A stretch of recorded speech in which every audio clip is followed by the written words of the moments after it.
अगर मैं आपसे पूछूं कि भारत का सबसे पॉल्यूटेड सिटी कौन सा है तो शायद आप दिल्ली का नाम लेंगे, लेकिन सच इससे भी ज्यादा हैरान करने वाला है।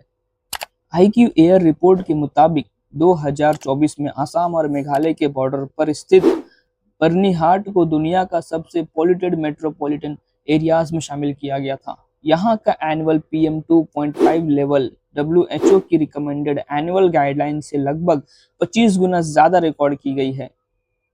सवाल यह है कि आखिर ऐसा क्यों? बर्निहाट एक बड़ा इंडस्ट्रियल हब है। यहाँ 80 से ज्यादा इंडस्ट्रीज चल रही हैं, जिनमें ethanol distilleries, cement plants, Coke industries, iron और स्टील यूनिट्स के साथ कई अन्य मैन्युफैक्चरिंग यूनिट्स भी शामिल हैं। इसके अलावा heavy truck traffic, mining, construction dust और बायोमास बर्निंग भी पॉल्यूशन को और बढ़ा रहे हैं। कई एनवायरमेंटल रिपोर्ट्स और लोकल लोगों का मानना है कि एथेनॉल और डिस्टिलरी यूनिट्स से निकलने वाले एमिशंस भी पॉल्यूशन को बड़े सोर्सेस में से एक हैं। हालांकि पॉल्यूशन किसी एक इंडस्ट्री की वजह से नहीं, बल्कि सभी फैक्टर्स के कंबाइंड इफेक्ट से बढ़ता है। डॉक्टर और लोकल रेसिडेंट्स के मुताबिक अस्थमा, क्रॉनिक रेस्पिरेटरी डिजीज, आंखों में जलन और स्किन प्रॉब्लम्स यहां आम होते जा रहे हैं।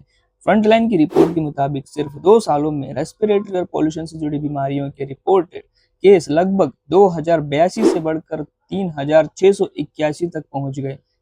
इसी रिपोर्ट में कई परिवारों ने बताया कि पॉल्यूशन से जुड़ी बीमारियों की वजह से उन्होंने अपने बच्चों और बुजुर्गों को भी खोया है।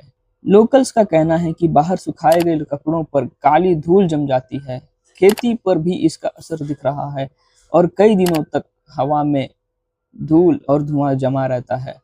सोचिए, इथेनॉल पूरे देश के लिए क्लीनर फ्यूल के रूप में बनाया जा रहा है, लेकिन अगर इसे फ्यूल को बनाने की एनवायरमेंटल कॉस्ट किसी एक छोटे शहर के लोग अपनी सेहत और अपनी जमीन से चुकाएं, तो क्या इसे सस्टेनेबल डेवलपमेंट कहा जा सकता है?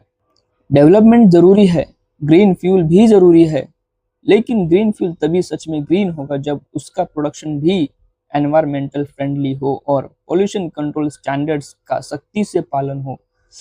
अगर डेवलपमेंट का फायदा पूरा देश उठाए और उसकी कीमत सिर्फ बर्निहाट जैसे शहरों के लोग चुकाएं, तो फिर हमें अपने डेवलपमेंट मॉडल पर दोबारा सोचना होगा। जय हिंद, जय भारत।